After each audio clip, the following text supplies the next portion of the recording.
Brought to you by JMR Rentals, professional digital cinema and broadcast equipment rentals in Brooklyn, New York. JMRNY.com.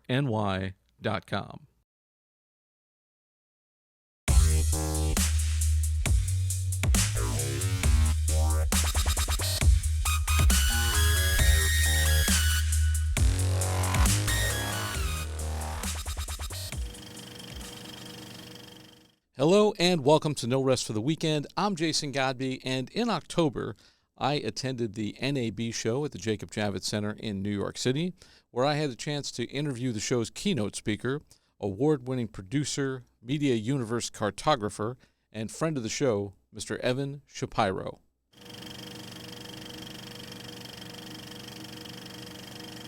Can you kind of explain what you're doing here and kind of what your talk was about? Sure. I was asked to give the keynote at NAB, and I spoke about the rate of change and how it is now a constant everyday thing in our industry and not something you schedule for once a quarter or once a year. Talked about really where television is headed, both as a entertainment product for consumers, but also from just a pure economic standpoint and where the money's going to be going and coming. Where is television headed now? So television, we used to talk about broadcast versus cable and then TV versus streaming. Now it's really all just streaming. Television is one thing. But you have these major companies who are bundling their television offerings, including the Emmy Award winner and the Oscar winner, with things like cloud and gaming and music. At Amazon, you see them bundling it with home delivery. And that bundle, that Maslow's bundle, that lifestyle bundle, is really replacing the triple play, that phone, video, broadband bundle of channels that you got. That's actually dissipating at a very rapid rate. In fact, broadband hit a ceiling in second quarter. And so what's replacing that is this efficient and economic bundling of services around the lifestyle of the consumers, which includes television, but also includes things like audio, and in some cases, cloud and home delivery. Where's the money now? What's the thing that people must have or they'll be out of business next year? Live, local, urgent, event-type programming that helps your service perform more like a utility than a hit-driven vehicle. The best example I can give you is Thursday Night Football on Amazon. They had the single largest sign-up day in their history, including Prime Day, when they launched Thursday Night Football, and they also used that to launch Lord of the Rings. That's 17 weeks every season, right? You're going to have competitive advantages for companies like Disney, who have live and local and sports and urgent, against companies that don't. Right now, Netflix has none of those things. Warner Brothers Discovery has less probably than they should. They don't have a local news organization the way that Paramount does, the way that Peacock does, the way that Disney does. And these things, these utility-based experiences are going to become increasingly important and urgent, especially when you hit a recession and advertising becomes a very tough business.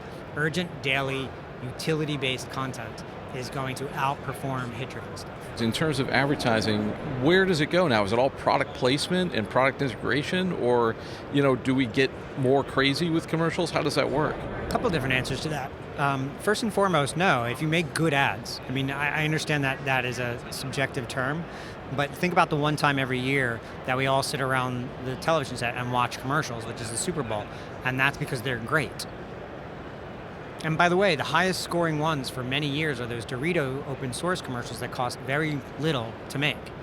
And Coinbase's ad last year broke the internet, cost nothing to make. So you don't have to spend $20 million on the spot, you just have to spend the money in the Super Bowl. Now think about that every day.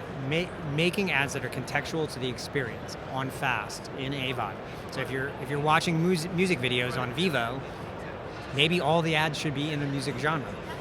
Adult Swim did this incredibly well for a number of years, where they got a huge live audience every night of the hardest consumers to reach, men 18 to 34.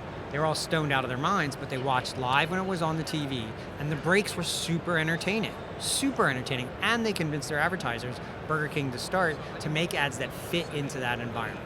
So fewer ads, better ads, more contextual, that's answer number one. And then answer number two, you look at things like Inside the Black Box, which was sponsored by The General, produced by Crackle, and distributed by Crackle, also produced by APX, which is a division of Publicis. This is a show that is incredibly rich. It's conversations of black artists and celebrities having conversations in a black box theater about what it's like to be a black person in the world right now. And it's sponsored by The General. It's not invasive. It's not problematic. It's not overloaded with ads, and The General gets to take credit for it. These are really, and look, sounds like Texaco Star Theater. It sounds like going back to soap operas. Yeah, yep. Yes, and good ads, and also Lucy smoking cigarettes was a sponsor. Let's not do cigarettes, but what's the new version? And who do you see right now as, like, in terms of the media landscape? Because you make your media map, and you talk about the $1 trillion Death Stars and things like that. I mean, you have those giant companies, but who's emerging now? Like, who do you see, or in fourth quarter 2022, what do you see happening first quarter 2023?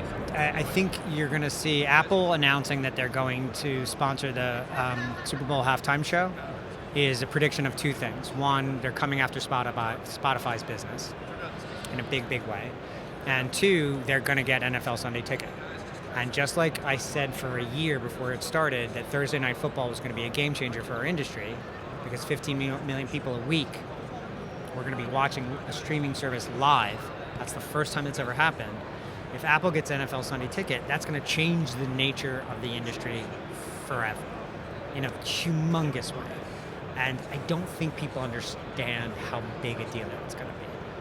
So, I also think you're going to see Disney make some interesting. I would watch Disney make some moves next year, especially into sectors like gaming and audio, where they are not yet really involved. Do you think that'll happen on something like Hulu, which is still kind of struggling between terrestrial television? And the problem Hulu's facing right now is that its two parents can't get along, and the divorce won't get settled. So the second that Comcast finally agrees on a price to sell the rest of Hulu to Disney will be folded into the larger package. I mean, Hulu will be folded into the larger package, and it'll become a worldwide bundle, and then they'll start working on distributing Hulu internationally. At least that's my theory.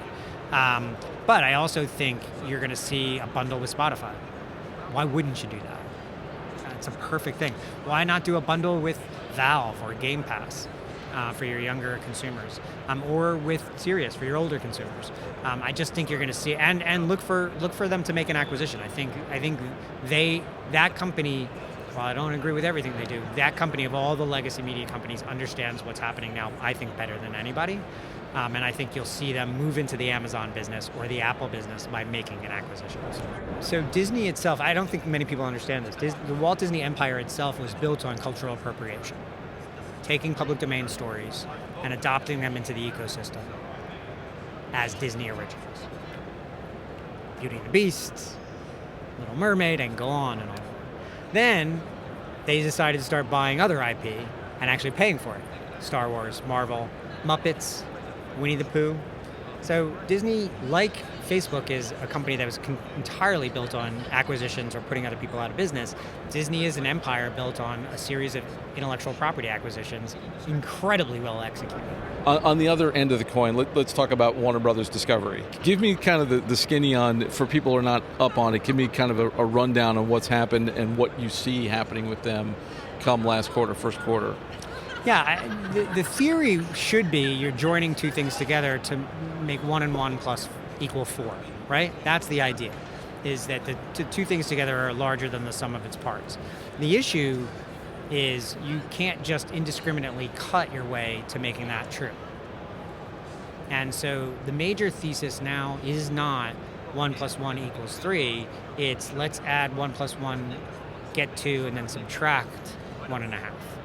And that seems like an odd way to compete in the marketplace. You wanted to make yourself scalable and bigger. And what the combination is doing is making both halves smaller. And it doesn't seem necessarily strategic.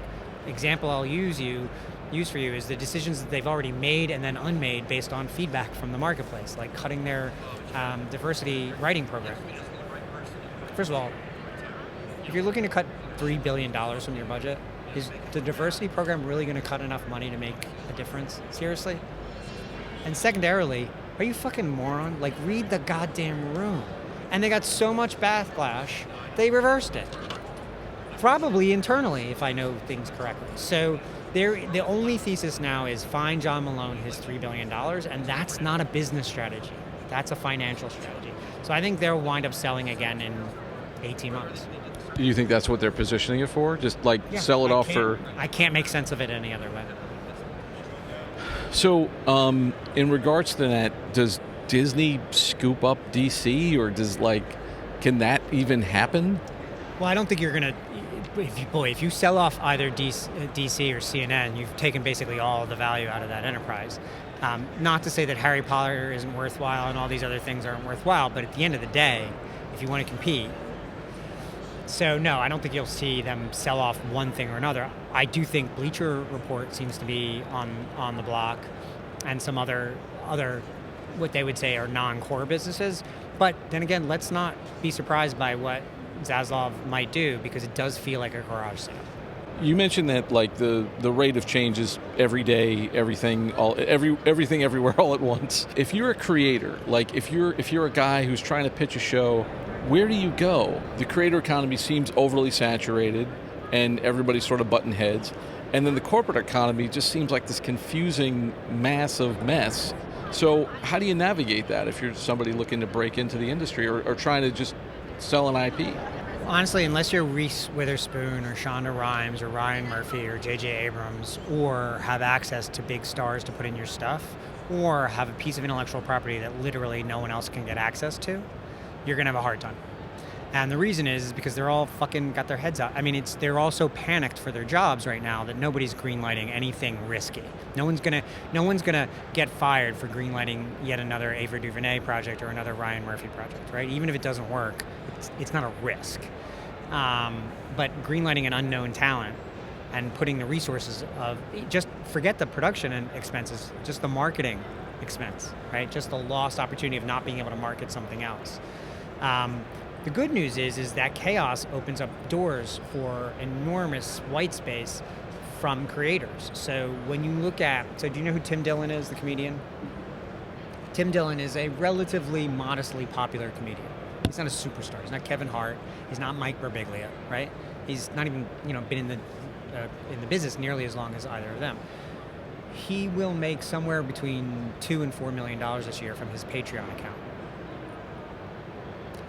with 400,000 subscribers. So if you're a creator, there's a pathway.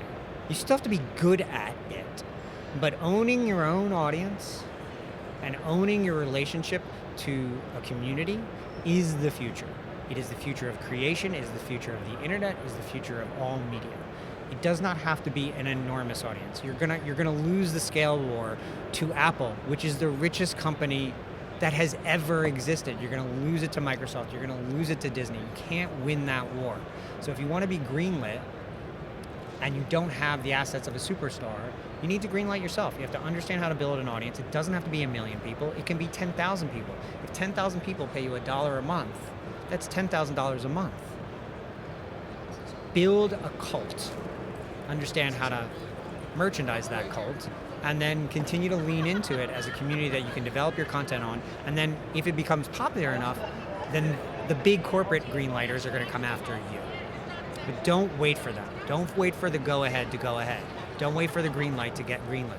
Make sure that you're always making, it's going to be very, very difficult to sell content if you aren't already making content. Charli D'Amelio, Addison Rae, I can go down a long list of people, right?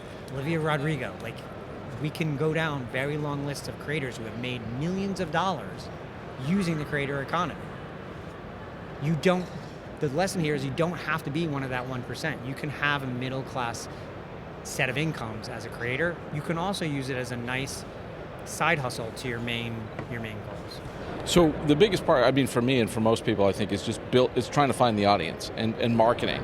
What are the platforms now? Is there any space on any of the platforms now where you can break through, and how do you monetize those? First and foremost, hire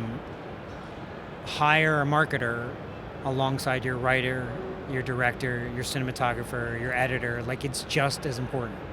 In fact, one would argue in the if a tree falls in the forest analogy that it's actually more important, because if you could have the greatest piece of art ever, if nobody ever sees it, is it?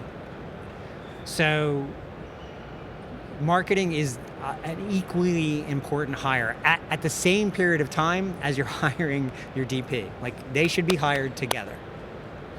Secondarily, monetizing, stop thinking scale. I have X number of subscribers on my Substack. It pays for my groceries, it pays for my parking, it pays for, it's a nice, reliable set of incomes. And most importantly, it's an audience that I control, that I message to. That when I have something I'm launching that's important to me, like an education initiative, I can put it out into the ether without having to go through someone else. That's really, really important. And again, think of microtransactions and micro communities as ways to build both revenues and audiences. 10,000 people. Who doesn't know 10,000 people? We all know 10,000 people. Don't think about 100,000 people. Don't think about 1 million people. Think about 1,000 people. Think about growing a small, fervent cult that you can A/B test your creative on and monetize through real money, transactionally, and data, which is going to be as equally valuable as money. What do you mean by that? Like, how do you monetize data now if you're a creator?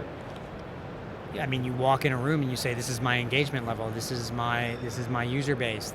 I don't have 10 million followers, but you don't want 10 million followers, because what's happening in influencer world right now is the macro accounts of 100 million followers and 10 million followers are not getting as much influencer business as the 10,000 and 100,000, because they're finding those audiences are more authentic, less bots, but also less passive.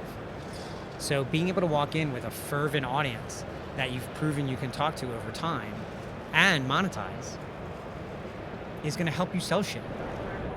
What is this doing to us culturally in terms of social media, the way media is treated now, the way everybody has access to make their own media? Like, is it creating this vain, insane, look at me culture, I can make money shaking my ass on TikTok?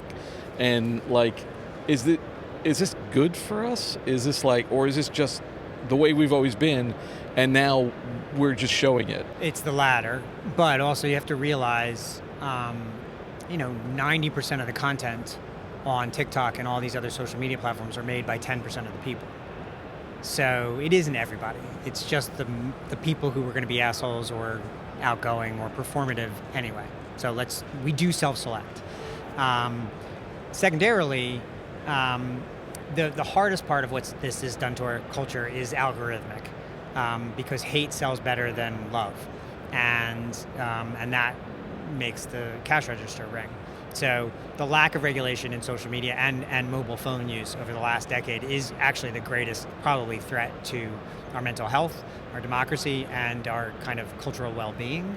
That and the fairness doctrine being pulled out from under us in 1987. Those two things together, combined into this siloed nature of tribal warfare that is social media. I don't know how you solve that, to be honest with you. I hope Web3 does begin to kind of put salve on it. But it is, unfortunately, an economic and educational solution, not one that technology or media can actually really invade. It is more about educating people starting in first grade of media literacy and history and all of the things that we stopped teaching because of politics.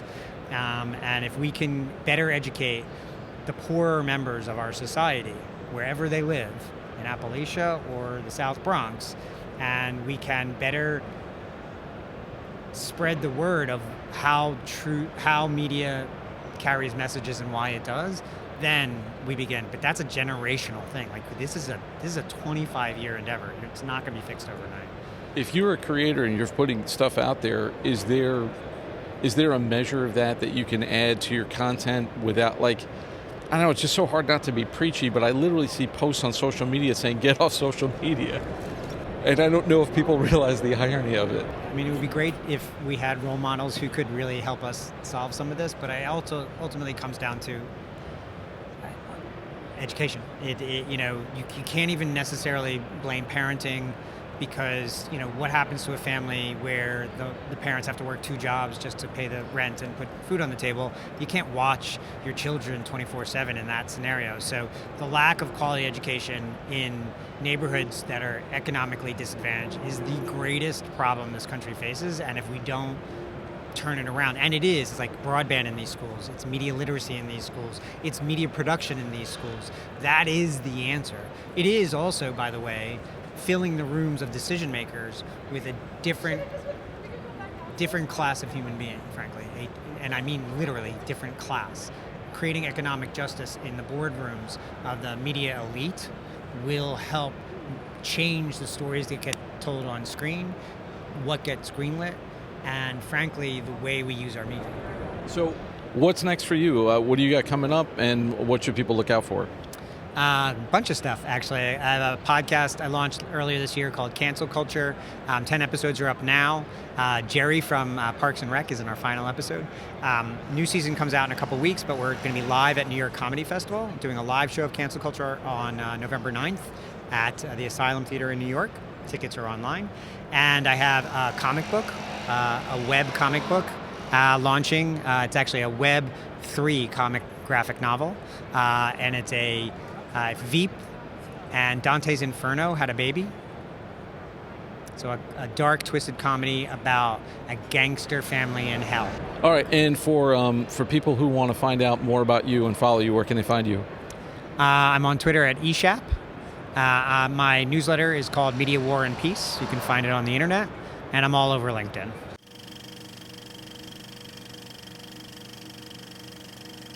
And that's all we got for you today. Thanks so much for taking this trip down the rabbit hole. Now, next week, we'll have more interviews for you from the NAB Show. And as always, for more of our content, you can visit our website, norestfortheweekendpodcast.com. Don't forget to subscribe on your favorite podcast app or on YouTube, youtube.com/getbehindtherabbit. I'd like to thank my guest, Evan Shapiro, and our sponsor, JMR Rentals, for Behind the Rabbit Productions. I'm Jason Godbey. Thanks for joining us. See you next time.